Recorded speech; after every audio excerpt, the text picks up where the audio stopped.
daftar pertama gua bro tadi. Dilewatin. Terima kasih pimpinan Bapak Hekel Bawazir yang kami banggakan, Bapak Martin Manurung yang kami sayangi karena kecentilannya, rekan-rekan anggota Komisi 6 yang kami banggakan, kami hormati, begitu pula Bapak Ibu Direktur, baik dari PKAI, Pak Didi di online ya, Ibu Dirut Damri, ASDP Ibu Ira, dan Pelni, Bu Dirut, dan seluruh jajaran yang hadir pada hari ini. Saya mungkin lebih simpel lagi dalam pembahasan ini, lebih tertuju saja, jelas. Kami harapkan BUMN yang berakhlak, termasuk transportasi yang berakhlak, itu yang kita harapkan ke depan. Khususnya untuk kesejahteraan kepentingan transportasi masyarakat bangsa kita. Itu yang kita harapkan. Jangan sampai BUMN, Badan Usaha Milik Negara, yaitu transportasi khususnya itu, kita kalah. Dan itu sudah terbukti kita kalah dengan pihak swasta. Dan itu harus menjadi evaluasi kita bersama.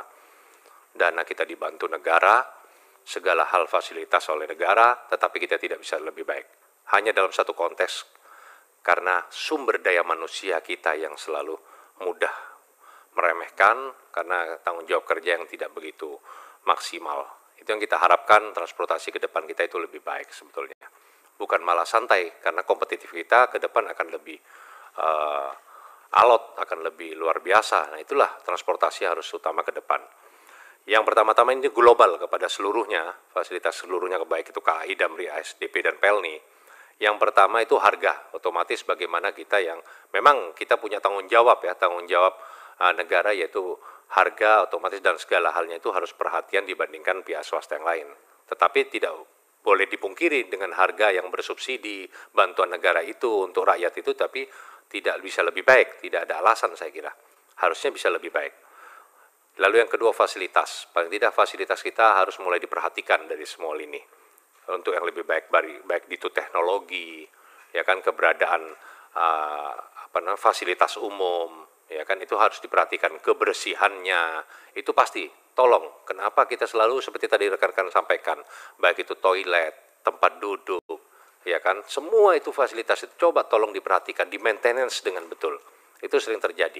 Walaupun sudah mulai mengalami perbaikan sekarang, saya lihat kemarin kunjungan ke kita perjalanan lewat KAI atau sudah luar biasa. Juga sekarang sudah punya pramugari yang luar biasa juga, cantik-cantik.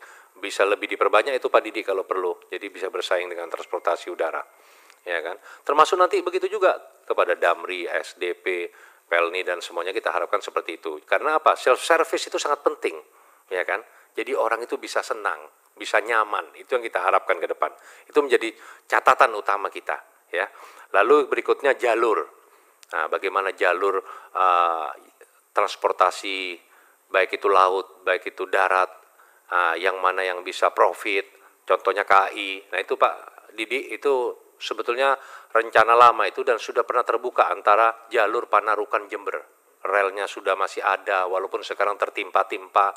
Nah sekarang sudah mandek, padahal itu kalau dihidupkan jalannya, dan kami akan fasilitasi dengan pemerintahan kabupaten. Itu kalau bisa dilakukan, waktu itu sini sudah periode yang lalu pernah saya sampaikan. Entah apa kendalanya, sebetulnya ini perlu ditindaklanjutin ini oleh KAI. Dan itu jalur yang sangat profit untuk masyarakat di sana. Dan dengan waktu yang cepat, ya kan, banyak sebetulnya itu luar biasa. Walaupun kami juga apresiasi buat DAOP 9 ya, Jawa Timur itu, KADAOP ya, DAOP 9 Jawa Timur itu luar biasa Pak. Tapi terus harus lebih dimaksimalkan lagi, termasuk jalur itu yang tadi, Jember, Situbondo. Jadi Jember melalui Bondowoso, melalui Situbondo, Banyuwangi, itu kebetulan dapil saya Pak. Dapil saya dari Jawa Timur 3, saya ada fraksi PKB, penentu pemimpin bangsa. Takutnya ada Mas yang belum kenal di sini kan, ya kan. Nah itu, dan kita juga di situ adalah fraksi terbesar di dapil saya di situ Pak Pengawas. Nah, jadi paling tidak masyarakat kita itu sudah sering menyampaikan bagaimana jalur itu bisa hidup kembali. Mulai dari zaman Belanda dulu Pak, dari perkebunan, transportasi masyarakat di situ hidup, tahu-tahu di zaman modern dihentikan dengan transportasi darat biasa. Nah ini kalau dihidupkan kembali, wah sangat profit luar biasa. Lalu yang penting juga termasuk SDM dari seluruh para mitra BKAI, Damri, SDP Pelni, SDM-nya tolong ditingkatkan dengan baik. Nah, nanti saya akan khusus untuk berbicara dengan SDM yang ada di Pelni, termasuk komisaris kebanggaan dari Pelni. Tapi saya bahas dulu yang lain dulu ini. Lalu aset, bagaimana pengawalan aset, ya kan? Pengawalan aset yang selama ini banyak aset-aset yang dimiliki atau sudah dikuasai atau lagi dikontrak atau apa, ini perlu diperbaiki mulai sekarang. Saya kemarin sempat mengawal beberapa aset-aset dari KAI, itu sudah bagus. Yang kita butuhkan itu dalam penyelamatan aset BUMN ini sesuai dengan SK Kementerian, SK dari KPK, waktu itu mengingatkan bagaimana aset-aset badan usaha milik negara ini harus tetap dijaga. Baik itu perumahan, jalur, jalan, area, itu harus penting sekali. Karena banyak sekarang, ternyata banyak dulu oknum-oknum juga yang lama-lama sudah bermain di situ, ya kan? Yang sampai sekarang ada banyak bangunan-bangunan itu permanen. Kasihan juga rakyatnya nanti kalau diusir, karena permainan dari oknum yang lalu. Nah, ini perlu ada humanis kita, ya, cara pendekatan kita yang baik, bagaimana dengan peringatan atau apa nanti kontraknya atau apa itu ditata. Ini banyak yang terjadi. Kalau kita mau bongkar pimpinan di sini, banyak semua terjadi. Nah, oleh sebab itu, perlahan-lahan itu ditata dengan baik, secara sesuai dengan aturan hukum, ya kan, tetapi tidak melepas nilai kemanusiaan yang terjadi di area masing-masing. Itu yang kita harapkan. Kembali kepada poin pertama, yaitu KAI. Untuk jalur yang sudah terjadi sekarang, kami berharap KAI bisa lebih maksimal, dan juga tahapan eksekusi yang sering terjadi di aset-aset ini tetap dilakukan dengan humanis, ya Pak, ya, dengan Pak Didi, apa semua di daerah-daerah, khususnya daerah saya itu banyak itu memang bermasalah gitu loh. Lalu yang terpenting dari KAI adalah apa? Jalur apa itu namanya? Pintu palang. Lah, ini yang selalu sering terjadi, pintu palang, pengamanan pintu palang, apalagi ini mau lebaran loh. Biasanya kalau mau lebaran di daerah saya itu ada saja yang ketabrak, nggak ngerti kenapa. Nah, itu karena penjagaan itu perlu juga. Memang masyarakat kita kadang-kadang seenaknya juga, ada permasalahan juga dari masyarakat, dari warga itu, tapi tolong nanti khusus lebaran ini dijaga dengan betul-betul itu. Di pintu palang itu juga di mana, dan sebetulnya selamanya, bukan hanya pada waktu lebaran. Itu yang kita harapkan ke depan. Yang saya harapkan sukses lah untuk KAI yang selama ini sudah berinovasi dengan luar biasa, dengan service yang luar biasa. ASDP, saya butuh ini, Bu Ira, SDP itu berapa angkutan kapal itu untuk lebaran yang sudah dipersiapkan itu ke depan? Nanti itu kita perlu gambaran, karena sering terjadi penumpukan, Bu, termasuk di dapil saya, Bu, di Banyuwangi itu, perjalanan ke Bali itu kan sering terjadi penumpukan itu ke Tapang Gilimanuk itu, Bu, sampai mobil-mobil itu ngantri, lalu ada pendaftaran online itu, ya, gimana coba lebih difleksibelkan, lebih dipercepat itu, ada calo-calo juga bermain di situ, Bu, ini sering terjadi. Bu Ira, tolong dijadikan perhatian itu untuk ke depannya nanti itu saya kira. Untuk Damri, Ibu Dirut juga, Ibu apa tadi ya? Damri ya, tadi yang saya sampaikan ya. Ya, Damri itu kurang lebih. Saya kira itu sama SDP juga seperti itu, nanti proses online dan lain-lainnya bisa lebih maksimal lah saya kira ke depan. Saya kembali kepada Pelni, Bu Dirut.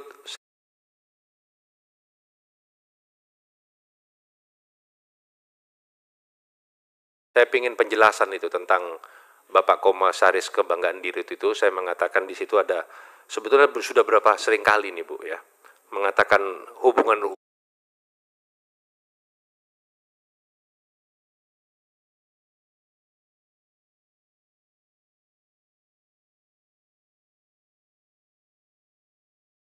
apa hubungannya dengan imigrasi Yaman yang ada di Indonesia. Ya, saya bukan langsung dari Yaman, Bu, karena melihat muka saya kayak begini dianggap Yaman, ya.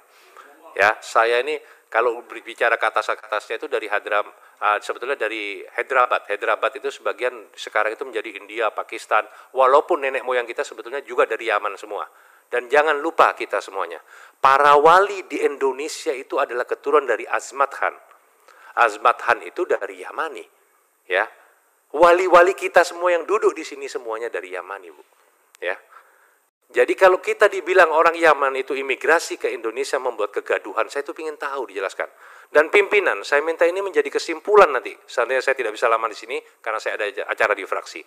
Kementerian BUMN harus mengevaluasi seluruh komisaris direksi yang narsis, yang seenaknya berbicara ataupun juga tidak berakhlak, yang seperti sudah dicantumkan di BUMN yang berakhlak ini, pimpinan. Rasis itu saya tidak, rasis, sorry. Ya, ini sudah emosi saya ini, rasis, ya. Ya kan, seenaknya berbicara, dan saya dengar direksi menyampaikan saya juga banyak komisaris-komisaris, bukan cuma di Pelni, yang membuat tekanan, yang berbisnis, ya, untuk menjadi catatan di kesimpulan ini, ya kan? Baik itu rasis, baik itu penekanan, berbisnis di situ, ya kan? Silahkan siapa saja dalam politik ini berbicara bisnis yang berkompetitif, ya kan? Ya kan, semuanya itu. Nah ini hati-hati berbicara, dan saya minta ya komisaris dari Pelni ini meminta maaf kepada bangsa Indonesia ini terhadap kata-katanya dia itu. Yang dianggap dia membuat kegaduhan imigran Yaman itu siapa? Nah itu harus disampaikan. Nah gitu loh. Jangan lupakan sejarah. Indonesia merdeka juga karena para ulama dan wali dan para masai yang ada di Indonesia, dan semua berketurunan dari Yaman. Ya, gitu loh. Tidak ada yang keturunan Eropa. Gitu loh. Nah itu yang ada juga tidak banyak. Dan itu perlu diperjelaskan nanti Bu pimpinan, itu menjadi kesimpulan, saya mohon itu nanti. Jelas itu nanti di sana. Itu tidak baik itu. Saya sudah sampaikan juga kepada kementerian juga kemarin, perlu evaluasi komisaris-komisaris seperti ini. Dan saya yakin Bapak Presiden kita Jokowi tidak mau menciptakan SDM di negara kita yang seperti itu. Rasis yang tidak bermartabat, tidak kemanusiaan juga itu. Saya ingin itu catatan itu. Kalau perlu evaluasi itu. Perlu evaluasi nih. Kalau tidak ini tidak akan selesai sampai kapanpun pimpinan. Untuk menjadi catatan ini juga. Dan saya dengar di situ ada pelarangan atau ada orang pengajian dibilang ekstrim dan lain-lain.